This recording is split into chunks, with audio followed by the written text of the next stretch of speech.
Everyone, welcome back to my another blog. তো আজকের এই ব্লগে আমাদের বাবাধাম আর তারাপীঠ জার্নির পার্ট 6 নিয়ে পার্ট 6 আছে তোমাদের সাথে শেয়ার করবো। আমরা এখানে তারার পুজো দিয়েছি আর বামাখ্যাপার বাড়ির স্টোরি। তো ভিডিওটা স্টার্ট করছি। হ্যাঁ, এই যে এই মন্দির বাড়ি, মন্দিরের বাড়ি, হ্যাঁ এটা বামাখ্যাপার বাড়ি। বামদেবের বাড়ি, বামদেবের বাড়ি। বামদেব ছিল কে?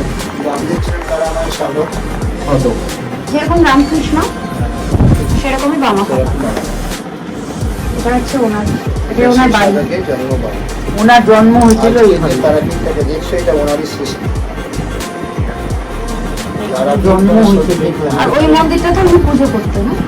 তারাপীঠ কোনো শক্তিপীঠ না, এখানে মায়ের কোনো অংশ করে না। ওনার সাধনার জন্য পীঠটা সৃষ্টি হয়েছে। এটা সিদ্ধপীঠ সাধনা।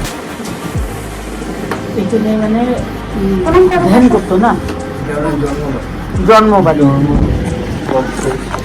ছোট্ট করে শেয়ার করলাম তোমাদের সাথে বামাখ্যাপার স্টোরিটা, অরিজিনাল স্টোরি, ওনার বাড়ি সবকিছু, তারাপীঠটা কিভাবে প্রতিষ্ঠিত হয়েছে সবকিছু তোমাদের বলা হলো এই ভিডিওতে। তারপর আমরা চলে যাই তারা মায়ের পুজো দিতে। তারা মা যাওয়ার পর আমরা এখানে প্রসাদ নিয়ে চলে আসি। প্রসাদ নিয়ে তারপরে আমরা চলে যাই ল্যাংচা খেতে। ল্যাংচা কিন্তু এখানে ফেমাস, আর হচ্ছে চপ। এবার যখন আমরা পুজো দিয়ে আসছিলাম তখন একজন মহিলা বলছিল আমাকে সাহায্য। 6 এখানে শেষ করছি। পার্ট 7 এ থাকছে হচ্ছে আমরা একটা এক গোপাল ভক্ত এক মহিলা ছিলেন, যিনি আমাদের কাছ থেকে বলেছিলেন যে গোপালের জন্য জামা কিনে দিতে। তো তাকে জামা কিনে দিয়েছে, কি জামা কিনে দিয়েছে সবটাকে দেখবে। তো ভিডিওটা এখানে শেষ করছি। আই হোপ ভিডিওটা তো ভালো লেগেছে। ভালো লাগলে লাইক, শেয়ার, সাবস্ক্রাইব, পাশে থাকা বেল আইকনটা ক্লিক করে অনেক শেয়ার করবে। Bye, stay tuned, coming with a new blog. By.